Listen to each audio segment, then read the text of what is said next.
नमस्कार दोस्तों, आज हम चर्चा करेंगे father of atomic bomb scientist J Robert Oppenheimer. तो बात है 16 जुलाई 1945 5:30 सुबह। न्यू मैक्सिको के डेजर्ट में एक धमाका होता है, बहुत बड़ा धमाका। लेकिन ये कोई आम धमाका नहीं था। ये पहली बार था जब किसी एटॉमिक बॉम्ब का परीक्षण किया जा रहा था और इस पूरे ऑपरेशन का नाम रखा गया द ट्रिनिटी। एक्सप्लोजन्स जो एक्सपेक्ट किए थे जे रॉबर्ट ओपेनहाइमर ने, वो उससे कम से कम 50 गुना ज़्यादा खतरनाक था। जे रॉबर्ट ओपेनहाइमर ने जो एक्सप्लोजन का साइज एक्सपेक्ट किया था वो था 0.3 kilo tons of TNT, but जो एक्चुअल एक्सप्लोजन हुआ वो 50 गुना ज़्यादा 15 से 20 किलो टन्स ऑफ TNT का हुआ। इसको देख करके ओपेनहाइमर ने एक भगवत गीता की एक लाइन बोली, now I am become death the destroyer of words, I supposed we all thought that one way और द अदर। ये संस्कृत स्कॉलर भी थे। ओपेनहाइमर संस्कृत स्कॉलर थे और इन्होंने संस्कृत की पूरी पढ़ाई की थी और स्पेशली भगवत गीता पढ़ने के लिए इन्होंने पूरी संस्कृत की भाषा सीखी, पूरी संस्कृत भाषा सीखी इन्होंने। तो जब ये धमाका हुआ तो बहुत स्कैरी था ये जो जिसने भी वहाँ देखा उसके होश उड़ गए, क्योंकि जो एक्सप्लोजन्स थे वो एक टावर से लटकाए गए थे और जो स्टील टावर था, उस स्टील टावर पूरा का पूरा इवेपोरेट हो गया, भाप बन करके उड़ गया और सिर्फ एक ग्रीन ग्लास की कोटिंग बनी, रेडिएक्टिव ग्लास फॉर्म हुई ग्रीन लेयरिंग की, और बाकी पूरा स्टील का गायब हो गया, स्टील पूरा दिखा ही नहीं। तो आप सोच सकते हैं कि कितना बड़ा धमाका रहा होगा ये। फिर और इसके जो शॉक वेव्स थे वो 160 किलोमीटर तक महसूस किए गए, और जो मशरूम क्लाउड मतलब कि उसका जो धुआं उठा वो करीबन 12 किलोमीटर ऊपर आसमान में दिखाई पड़ा लोगों को। तो ये बहुत ही खतरनाक उस टाइम पे लोगों को लगा कि खुद ओपेनहाइमर को लगा कि ये मैंने क्या बना दिया, और ये ह्यूमैनिटी के लिए बहुत खतरनाक है। अब हाल में ही एक क्रिस्टोफर नॉलन की फिल्म आ रही है ओपेनहाइमर के ऊपर, उनकी जीवनी के ऊपर, उनके बचपन से लेकर के उनके सारे इन्वेंशंस और सारे रिसर्च के ऊपर, जिसमें किलियन मर्फी उनका ओपेनहाइमर का रोल निभा रहे हैं। और ओपेनहाइमर के ऊपर किताबें भी आ चुकी हैं। एक किताब आई थी कार्डबर्ड और मार्टिन शेरविन की, जो किताब थी American Prometheus the tries and tragedies of J Robert Oppenheimer. तो जो प्रोजेक्ट था एटॉमिक बॉम्ब बनाने का, उस प्रोजेक्ट को नाम दिया गया मैनहट्टन प्रोजेक्ट, जिसमें फर्स्ट न्यूक्लियर वेपन तैयार किया गया। तो अब हम बात करेंगे कि ओपेनहाइमर की जीवनी क्या रही, कहाँ उनका जन्म हुआ, क्या सारा। तो ओपेनहाइमर जो पैदा हुए 1904 सन 1904 में उनकी पैदाइश हुई एक जर्मन यहूदी परिवार में जो कि न्यूयॉर्क में रहता था। तो जो ओपेनहाइमर थे वो चाइल्डहुड जीनियस थे, बचपन से ही प्रतिभाशाली थे, एक्स्ट्रा ऑर्डिनरी थे। सिर्फ 10 साल की उम्र में उन्हें हाई लेवल फिजिक्स केमिस्ट्री की नॉलेज थी और मिनरलॉजी की बहुत अच्छी नॉलेज थी। इतनी अच्छी नॉलेज थी मिनरलॉजी की कि सिर्फ 12 साल की उम्र में मिनरलॉजी क्लब उनको इनवाइट करता है लेक्चर देने के लिए। ठीक है, उन्होंने अपनी पढ़ाई पूरी की हार्वर्ड से 1922 में। 4 साल की डिग्री उन्होंने सिर्फ 3 साल में ख़त्म कर दी। क्लास के हमेशा टॉपर रहे और उन्हें कई और सारे सब्जेक्ट्स के नॉलेज थे, जैसे फिजिक्स केमिस्ट्री की तो उन्हें नॉलेज थी, लिटरेचर की भी बहुत अच्छी नॉलेज थी, और ईस्टर्न रिलीजन पे उनका बहुत अच्छा कमांड था, पकड़ थी। तो उनका जो रियल पैशन था वो फिजिक्स था। उन्हें आगे चल के अपनी डिग्री करने के बाद ये रियलाइज़ होता है कि जो उनका रियल पैशन है वो फिजिक्स है। तो 23 साल की उम्र में उन्होंने PhD कर ली सन 1927 में, और बहुत ब्रिलियंट स्कॉलर थे। लेकिन वही कहा जाता है कि हर कहानी के दो पहलू होते हैं, तो उनके कुछ डार्क साइड्स भी थी उनकी ज़िंदगी में, जैसे कि डिप्रेशन के शिकार थे, वो हमेशा डिप्रेस्ड रहते थे, चैन स्मोकर, और यहाँ तक कि फिजिक्स से इतने ऑब्सेस्ड थे कि उन्होंने एक बार अपने भाई को बोला कि I need physics more than friends. तो वही है, जब कोई अपने काम में डूब जाता है तो उसको सफल होने से कोई नहीं रोक सकता। 1930 में जब हिटलर का राइज हुआ, हिटलर का उदय हुआ, तो जो वहाँ पे जितने यहूदी साइंटिस्ट थे वो सब माइग्रेट करने लगे जर्मनी से, जिसमें उस टाइम के महान वैज्ञानिक अल्बर्ट आइंस्टाइन भी थे, जॉन वॉन नॉमन भी थे, और लियो सिजलार्ड, हैंस बेथ, एडवर्ड टेलर जिनको फादर ऑफ हाइड्रोजन बॉम्ब कहा जाता है, एनरिको फर्मी, ये सारे थे। लेकिन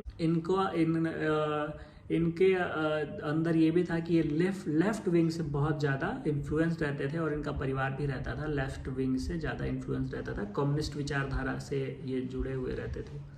इन्होंने बहुत सारी लेफ्ट विंग में पॉलिटिकल पार्टीज़ की डोनेशन दिए लेबर यूनियन को, और सितंबर 1939 को जब हिटलर पोलैंड का इन्वेट करता है पोलैंड को, तो अगस्त 1939 में अल्बर्ट आइंस्टाइन ने और लियो सिजलार्ड ने एक पत्र लिखा उस वक्त के अमेरिकन प्रेसिडेंट को, जो कि थे फ्रैंकलिन डी रूजवेल्ट। तो हिटलर, उस पत्र में ये लिखा गया कि हिटलर जो है वो न्यूक्लियर वेपन्स पे, हथियारों पे काम कर रहा है, और ये दुनिया के लिए बहुत ही खतरनाक है। तो उन्होंने उस टाइम के प्रेसिडेंट फ्रैंकलिन रूजवेल्ट ने उस टाइम पे एक कमेटी बनाई, जिसमें साइंटिस्ट और मिलिट्री का एक कंबाइंड ऑपरेशन था। वो एक कमेटी बनाई और फंड किया एनरिको फर्मी को और लियो सिजलार्ड को, ठीक है। तो इस पे काम हुआ कि अब एटॉमिक बॉम्ब बनाना है। तो जो एटॉमिक बॉम्ब है वो यूरेनियम से बनता है, तो यूरेनियम 235 आइसोटोप से एटॉमिक बॉम्ब बनाया जा सकता है। लेकिन जो उपलब्ध रहता है, जो नेचुरली जो यूरेनियम हम मिलता है, वो यूरेनियम 238 आइसोटोप होता है।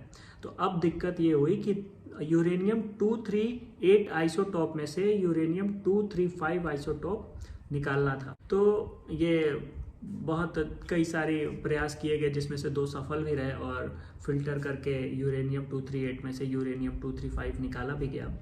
तो अल्बर्ट आइंस्टीन भी इस कमेटी का हिस्सा थे, वो भी काम कर रहे थे, लेकिन सख्त हिदायत थी कि अल्बर्ट आइंस्टीन को कुछ ना बताया जाए, क्योंकि वो लेफ्ट विंग से बहुत ज़्यादा इन्फ्लुएंस्ड है, और ये हो सकता है कि हमारे लिए खतरा बन सके, ठीक है। तो ये सब चल ही रहा था। उसी टाइम पे ओपेनहाइमर जो थे, वो उन्हें ये दिख रहा था कि यहूदियों के ऊपर अत्याचार हो रहा है पूरे विश्व में, और ख़ासकर हिटलर ने जो होलोकॉस्ट करना शुरू करा था, तो उन्होंने अपना सेपरेटली एक रिसर्च करना शुरू कर दिया था, ठीक है। तो सेपरेटली वो अपना रिसर्च कर रहे थे, लेकिन उसी टाइम दिसंबर 1940 में प्लूटोनियम की डिस्कवरी होती है, प्लूटोनियम की खोज होती है, और पता लगता है कि प्लूटोनियम एक रेडियो एक्टिव एलिमेंट है, और इससे एटॉमिक बॉम्ब बनाए भी रिसर्च होनी शुरू हो गई। फिर 11 अक्टूबर 1941 को यूएस प्रेसिडेंट रूजवेल्ट ने prime minister of UK, United kingdom, Britain को एक पत्र लिखा, और उसमें लिखा कि हमें एटॉमिक वेपन्स पे मिलकर काम करना चाहिए, और तो दोनों की सहमति हुई, काम भी करा। फिर अभी 2 महीने भी नहीं बीते थे कि 7 दिसंबर 1941 को जापान अटैक कर देता है पर्ल हार्बर पर। अब अमेरिका ने उनको खुला युद्ध का आमंत्रण दे दिया, और कह दिया कि अमेरिका जो है पावर्स के साथ मिलकर युद्ध करेगा, जर्मनी और जापान से, ठीक है। तो इन्होंने अलाइड पावर्स के साथ मिलकर युद्ध करना तय किया। अब अमेरिका ने सिर्फ एटॉमिक बॉम्ब बनाने के लिए उस टाइम पे $2.2 बिलियन खर्च किए, जो कि आज इन्फ्लेशन के हिसाब से अगर हम कैलकुलेट करें तो $24 बिलियन ये होता है आज के ज़माने में, जो कि 2 लाख करोड़ भारतीय रुपए के बराबर है। तो रूजवेल्ट ने एक आर्मी की उस टाइम पे संस्था थी आर्मी की, जिसे आर्मी कॉर्प्स इंजीनियरिंग कहते थे, जो कि 7 दिसंबर 1941 को ये रूजवेल्ट ने आर्मी कॉर्प्स इंजीनियरिंग को भी इस प्रोजेक्ट में जोड़ दिया। अब इस सारे कमेटी को मिला करके, और जो आर्मी कॉर्प्स इंजीनियरिंग था इसके कैंपस में 18वीं फ्लोर पे एक पूरा फ्लोर बनाया गया उस पर काम करने के लिए, और उसका नाम रखा गया मैनहट्टन इंजीनियरिंग डिस्ट्रिक्ट, और वहाँ पे इसके शोध होने लगी। उसके बाद 13 अगस्त 1942 को ये होता है, मैनहट्टन इंजीनियरिंग डिस्ट्रिक्ट की स्थापना होती है। फिर 17 सितंबर को कॉलोनियल लेस्ली रिचार्ड ग्रोव्स को उस वहाँ का हेड बना दिया जाता है, मैनहट्टन इंजीनियरिंग डिस्ट्रिक्ट का हेड बना दिया जाता है। ठीक है, फिर जो ओपन ग्रोव्स थे, कॉलोनियल ग्रोव्स जो थे, वो उन्होंने ओपेनहाइमर को इस प्रोजेक्ट में शामिल करने की सोची, और इस प्रोजेक्ट में उन्होंने शामिल करा। जबकि उस टाइम पे लोगों का संदेह था कि ये भी लेफ्ट विंग से प्रभावित हैं, कम्युनिस्ट विचारधारा से प्रभावित हैं, तो इस चक्कर में इनको ना जोड़ा जाए, जो कि खतरनाक हो सकता है आगे चल के, क्योंकि अमेरिका कम्युनिस्ट विचारधारा के खिलाफ रहती है। लेकिन फिर भी इसके बावजूद भी उन्हें लीड बनाया गया, जो बॉम्ब का डिज़ाइन तैयार करने के लिए उन्हें लीड बनाया गया, उन्हें लीड करने दिया गया उनको। ठीक है, तो अब ज़रूरत थी एक सीक्रेट प्लेस की जहाँ पे ये किया जाए और किसी को पता भी ना लगे। तो एक जगह चुनी गई, ओक रिज्ड टेनेसी, द सीक्रेट सिटी, जहाँ पे यूरेनियम 238 को में से 235 निकालने के ऊपर काम किया जा रहा था, और जिसमें से दो, मैंने जैसा कि बताया कि 2 फॉर्मूले काम कर गए थे, जिसमें से फिल्टर करके इसको निकाला गया यूरेनियम 235। और फिर प्लूटोनियम का भी प्रोडक्शन वाशिंगटन में इसी टाइम पे शुरू कर दिया गया था, ताकि इससे भी बॉम्ब बनाया जा सके। और फिर एक जगह और चुननी थी प्रोजेक्ट वाई के लिए। प्रोजेक्ट वाई क्या था? प्रोजेक्ट वाई वो जगह थी जहाँ पे ये यूरेनियम 235 से एक बॉम्ब तैयार किया जाना था। टेनेसी में तो सिर्फ यूरेनियम 235 निकाला जा रहा था, लेकिन प्रोजेक्ट वाई जो ऐसी जगह थी जहाँ पे बॉम्ब बनाना था, एटॉमिक बॉम्ब, तो वो जगह किसी के को सूझ नहीं रही थी। तो ओपेनहाइमर को ऐसी बिल्कुल एक अच्छी जगह पता थी जहाँ पे वो अपने बचपन की गर्मियों में छुट्टियाँ मनाने जाया करते थे, न्यू मैक्सिको की पेस्को वैली। वहाँ पर प्रोजेक्ट वाई की स्थापना की जाती है और वहाँ पे एटॉमिक बम बनाया जाने लगता है। दिसंबर 1942 को, अभी तक तो ये पता भी नहीं था कि हम बना सकते हैं या नहीं बना सकते एटॉमिक बम, लेकिन दिसंबर 1942 को, 2 दिसंबर 1942 को एनरिको फर्मी एक सक्सेसफुल प्रैक्टिकल करते हैं, एक्सपेरिमेंट करते हैं, जिसमें यूरेनियम की एक चैन रिएक्शन की जाती है, जिससे एक बल्ब लाइट अप हो जाता है, और फिर लोगों को ये पता चल जाता है कि हाँ, अब हम बना सकते हैं यूरेनियम से परमाणु बम। ठीक है, फिर 20 जुलाई 1943 को प्रोजेक्ट का लीड बना दिया जाता है ओपेनहाइमर को। ठीक, उसके बाद लेकिन उस टाइम पे दिक्कत ये थी कि सन 1943 को सिर्फ सन 1940 में प्लूटोनियम की खोज हुई, लेकिन सन 1943 तक सिर्फ 2 मिलीग्राम प्लूटोनियम प्रोड्यूस किया गया था। बहुत कम प्रोड्यूस किया जा पा रहा था उस टाइम पे। बट प्रोजेक्ट वाई पे जहाँ स्थापना होती है, वहाँ एक बॉम्ब बनाया जाता है जिसका नाम, जो कि यूरेनियम 235 से बनाया जाता है, जिसका नाम होता है लिटिल बॉय। जो यूरेनियम 235 से बना हुआ बॉम्ब होता है उसका नाम होता है लिटिल बॉय। और जो फिर प्लूटोनियम से भी बॉम्ब बनाया जाता है, उसका नाम रखा जाता है द फैट मैन। तो ये दोनों चीज़ें हो जाती हैं, अब सब कुछ तैयार हो जाता है। लेकिन अब दिक्कत ये थी कि जो ओपेनहाइमर थे वो ये कह रहे थे कि हमें ये नई चीज़ है प्लूटोनियम, और इसको बॉम्ब में डालने से पहले कॉलोनियल ग्रोव्स थे, जिसे हम कर्नल कहते हैं अपने यहाँ, तो कॉलोनियल ग्रोव्स कहते हैं कि हमारे पास प्लूटोनियम की कमी है, हम नहीं कर सकते इसका प्रैक्टिकल। लेकिन ओपेनहाइमर जिद पे अड़ जाते हैं और कहते हैं कि बहुत ज़रूरी है इसको टेस्ट करना, वरना क्या पता हम सफल ना हों। तो फिर टेस्ट किया जाता है ओपेनहाइमर के कहने पे।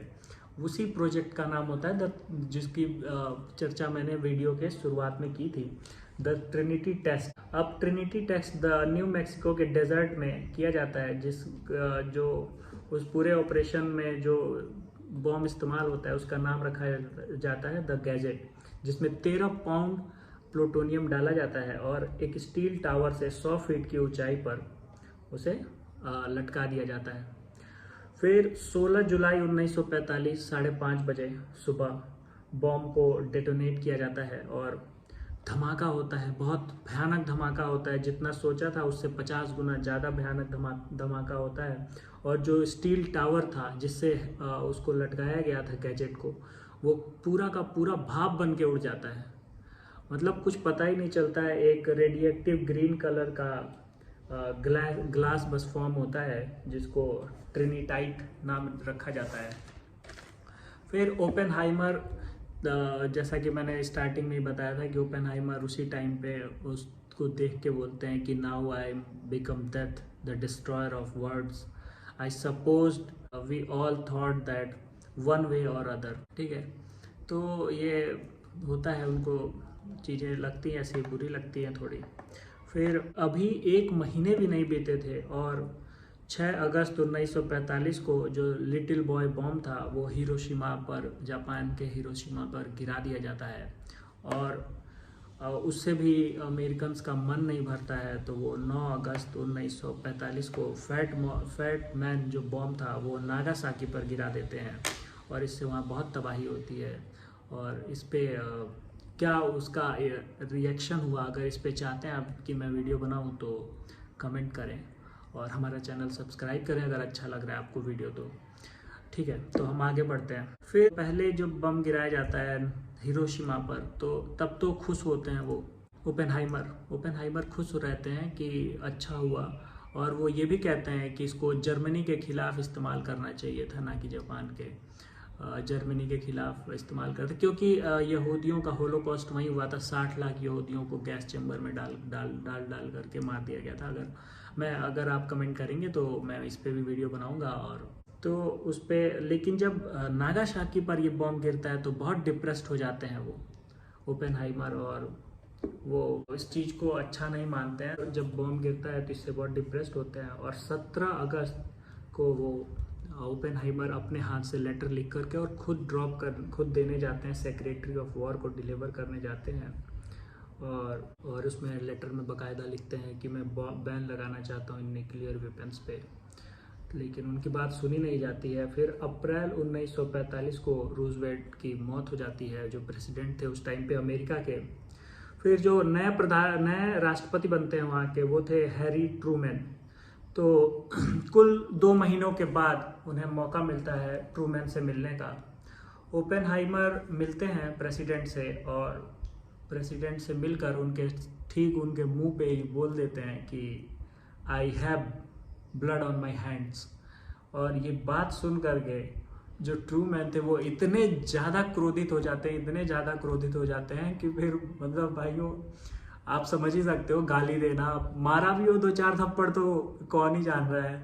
तो उन्हें गाली गलौज, बहुत गंदी गालियां देते हैं रूजवेल्ट, और फिर गालियां दे करके अपने सेक्रेटरी को बुलाते हैं और कहते हैं कि बाहर निकालो इस बदतमीज को, और आज के बाद मैं इसकी शक्ल नहीं देखना चाहता। तो अब ओपेनहाइमर बेचारे नल्ले हो गए थे, अब कोई काम धंधा था नहीं, बॉम्ब बनाना था, बना दिया बॉम्ब। अब कोई काम नहीं था तो अब उन्होंने यूएस एटॉमिक इंजीनियरिंग ज्वाइन कर ली और उसमें एटॉमिक बॉम्ब को कैसे रोका जाए इस पे काम करने लगे।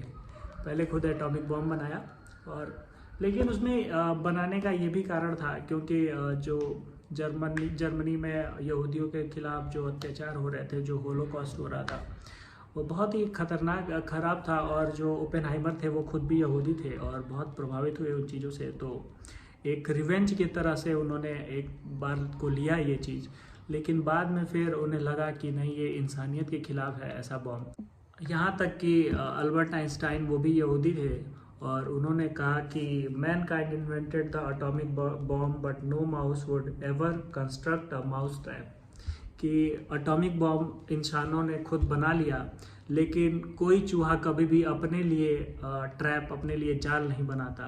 ठीक है, तो ये चीज़ें थी। अब एटॉमिक बॉम्ब को रोकने के कैसे रोका जाए इसका, अब एटॉमिक वेपन्स के यूज़ को, इस पे काम करने लगे यूएस एटॉमिक एनर्जी के साथ जुड़ के। फिर 1949 में प्रेसिडेंट ट्रूमैन आते हैं एक आइडिया लेकर के, कि कहते हैं कि अब हमें अमेरिका को एक हाइड्रोजन बॉम्ब भी बनाना चाहिए। इस पर ओपेनहाइमर बहुत सख्त तरीके से इसका विरोध करते हैं, प्रतिरोध करते हैं कि हाइड्रोजन बॉम्ब नहीं बनाना चाहिए अमेरिका को। बट इस प्रतिरोध का और कोई फ़ायदा नहीं होता, क्योंकि अमेरिका डेवलप कर लेता है हाइड्रोजन बॉम्ब और टेस्ट करता है सन 1952 में। और एडवर्ड टेलर जो थे, उन्होंने मेनली इस ऑपरेशन को लीड किया था, और उन्हें फादर ऑफ हाइड्रोजन बॉम्ब भी कहा गया इसी वजह से।